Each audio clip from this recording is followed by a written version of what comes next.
যুদ্ধবিরতি তোয়াক্কা না করে লেবাননে দফায় দফায় ইসরায়েলের বিমান হামলা, একদিনে নিহত 41, পাল্টা আঘাত হানছে হিজবুল্লাহ। সংঘাতের জেরে চরম মানবিক সংকট। ভারতের পশ্চিমবঙ্গ বিধানসভা ভোটের 15 বুথে পুনর্নির্বাচনের দিনও উত্তেজনা, ভোটারদের ভয়ভীতি দেখানোর অভিযোগ, বিরোধীদের ক্ষোভ। কাল নির্বাচনের ফল প্রকাশ। বেইজিং টাইপে ফের উত্তেজনা, তাইওয়ান প্রণালীতে 30টি চীনা যুদ্ধ বিমানের অনুপ্রবেশ, ফিলিপিন্সে যৌথ সামরিক মহড়া ওয়াশিংটন ও ম্যানিলা। সংঘাত বন্ধে যুক্তরাষ্ট্রের 14 দফা প্রস্তাব ইরানের, পর্যালোচনা করছেন মার্কিন প্রেসিডেন্ট। হরমুজ ঘিরে তেহরানের কড়াকড়ি, প্রণালীতে নিষিদ্ধ হচ্ছে ইসরায়েলি জাহাজ। যুদ্ধ বন্ধে যুক্তরাষ্ট্রকে 14 দফার একটি শান্তি পরিকল্পনা দিয়েছে ইরান। এতে ইরান ও লেবাননে সংঘাত স্থায়ীভাবে বন্ধ, হরমুজ খুলে দেয়া সহ বিভিন্ন দফা রয়েছে। প্রস্তাবটি মার্কিন প্রেসিডেন্ট পর্যালোচনা করছেন বলে জানিয়েছেন। হরমুজ প্রণালী ঘিরে যুক্তরাষ্ট্র ইরান কূটনৈতিক দোলাচল এখনো বিদ্যমান। যুক্তরাষ্ট্রের সেন্ট্রাল কমান্ড জানিয়েছে, গত সপ্তাহে 48টি জাহাজকে ইরানি বন্দর থেকে ফিরিয়ে দেওয়া হয়েছে। ওয়াশিংটন বলছে, ইরানের কারণে হরমুজ প্রণালীতে নৌ চলাচল সীমিত করতে হয়েছে। ইরানের পার্লামেন্টের ডেপুটি স্পিকার বলেছেন, হরমুজ প্রণালী ঘিরে নতুন আইন তৈরি হচ্ছে। এই আইনে ইসরায়েলি জাহাজ প্রবেশ পুরোপুরি নিষিদ্ধ করা হবে। শত্রু দেশের জাহাজকে ক্ষতিপূরণ ছাড়া চলাচলের অনুমতি দেওয়া হবে না। অন্য জাহাজও ইরানের অনুমতি ছাড়া প্রবেশ করতে পারবে না। একই সময় যুক্তরাষ্ট্র $8.6 বিলিয়ন অস্ত্র বিক্রির অনুমোদন দিয়েছে কাতার, ইসরায়েল, কুয়েত ও সংযুক্ত আরব আমিরাতের জন্য। এতে মধ্যপ্রাচ্যের সামরিক উত্তেজনা আরও বেড়েছে। এই অবস্থায় ইরানের এক সামরিক মুখপাত্র বলেছেন, যুক্তরাষ্ট্রের সঙ্গে আবারও নতুন করে সংঘাত শুরু হতে পারে। তিনি অভিযোগ করেন, ওয়াশিংটন কোনো চুক্তি মানে না এবং সংঘাত অব্যাহত থাকলে ভবিষ্যতে অপ্রত্যাশিত ব্যবস্থা নেওয়া হতে পারে। ইরান জানিয়েছে, হরমুজ প্রণালী তাদের নিয়ন্ত্রণে থাকবে এবং এটিকে তারা অর্থনৈতিক ও কৌশলগত শক্তির উৎস হিসেবে ব্যবহার করবে। লেবাননে ইসরায়েলি হামলায় 24 ঘন্টায় প্রাণ হারিয়েছেন অন্তত 41 জন। এতে যুদ্ধে মৃতের সংখ্যা 2600 ছাড়িয়েছে।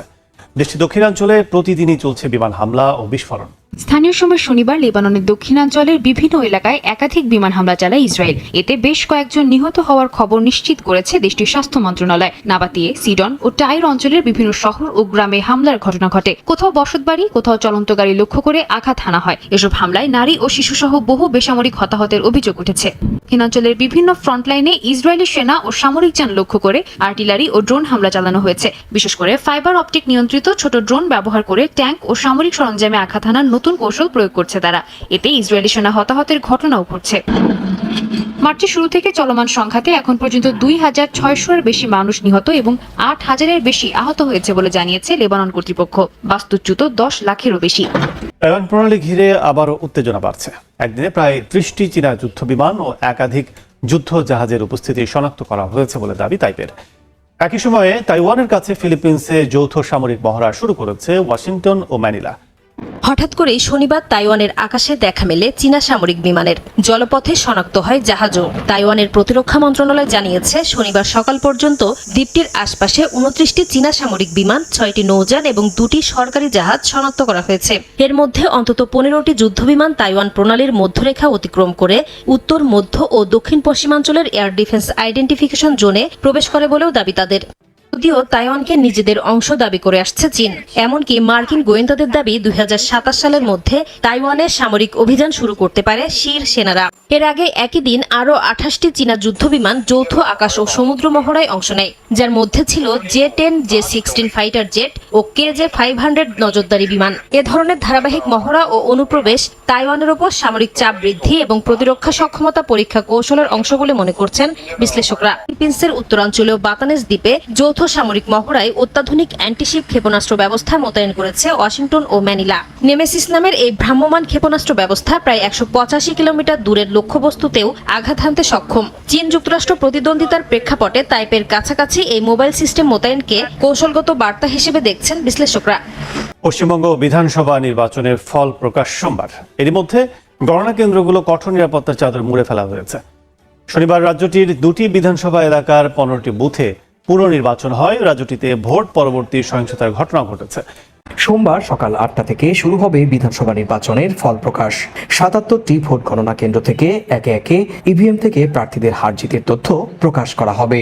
রাজনৈতিক দলগুলোর প্রতিনিধি ও গণমাধ্যম কর্মীদের সামনে ফল প্রকাশ করবেন কাউন্টিং কর্মকর্তারা। এর মধ্যে গণনা কেন্দ্রগুলো প্রস্তুত করা হয়েছে। কঠোর নিরাপত্তায় মোতায়েন থাকবেন প্রায় 200 কোম্পানি, কেন্দ্রীয় বাহিনী এবং 10,000 রাজ্য পুলিশ। কলকাতার 7টি গণনা কেন্দ্রে বিপুল সংখ্যক পুলিশ ও নিরাপত্তা বাহিনী মোতায়েন করা হয়েছে। গণনা কেন্দ্রগুলোর 200 মিটারের মধ্যে ভোর 5টা থেকে 144 ধারা জারি থাকবে, আর 100 মিটারের মধ্যে কোনো ধরনের যানবাহন চলাচল করতে পারবে না।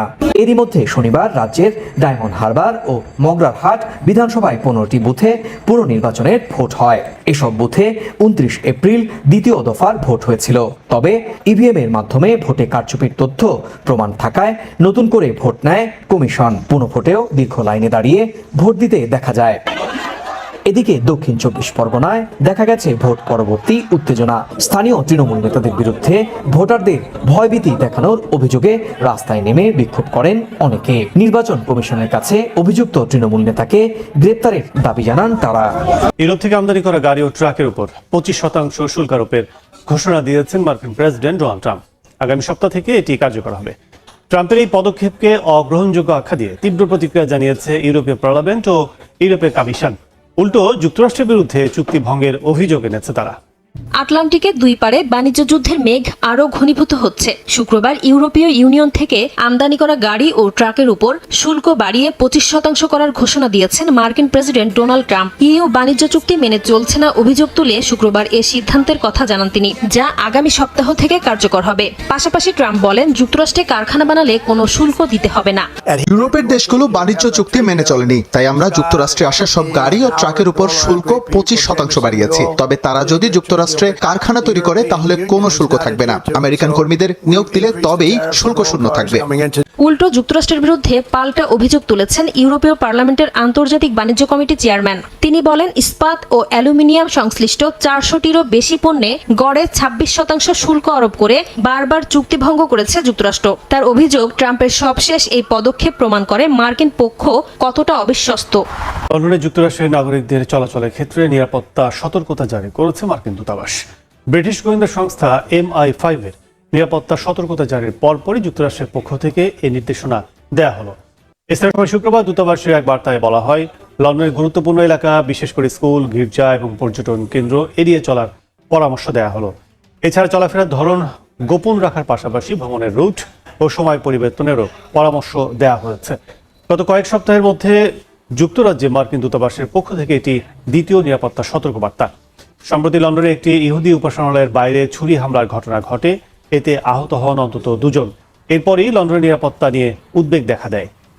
7 দিনের সফরে জাপানে পৌঁছেছেন জামাত আমির ও বিরোধী দলীয় নেতা ডাক্তার শফিকুর রহমান। স্থানীয় সময় শনিবার বিকেল 4:45 নারীতে আন্তর্জাতিক বিমানবন্দরে অবতরণ করেন তিনি। তাকে উষ্ণ সংবর্ধনা জানান ইসলামিক মিশন জাপান সহ প্রবাসী বাংলাদেশিরা। জামাত আমিরের সফরসঙ্গী হিসেবে আছেন সাইফুল আলম খান মিলন ও ব্যারিস্টার মীর আহমদ বিন কাসেম আরমান। সফরকালে বিভিন্ন সংবর্ধনা, সেমিনার ও বৈঠকে অংশ নেবেন ডাক্তার শফিকুর রহমান। আগামী 9 মে তার দেশে ফেরার কথা রয়েছে।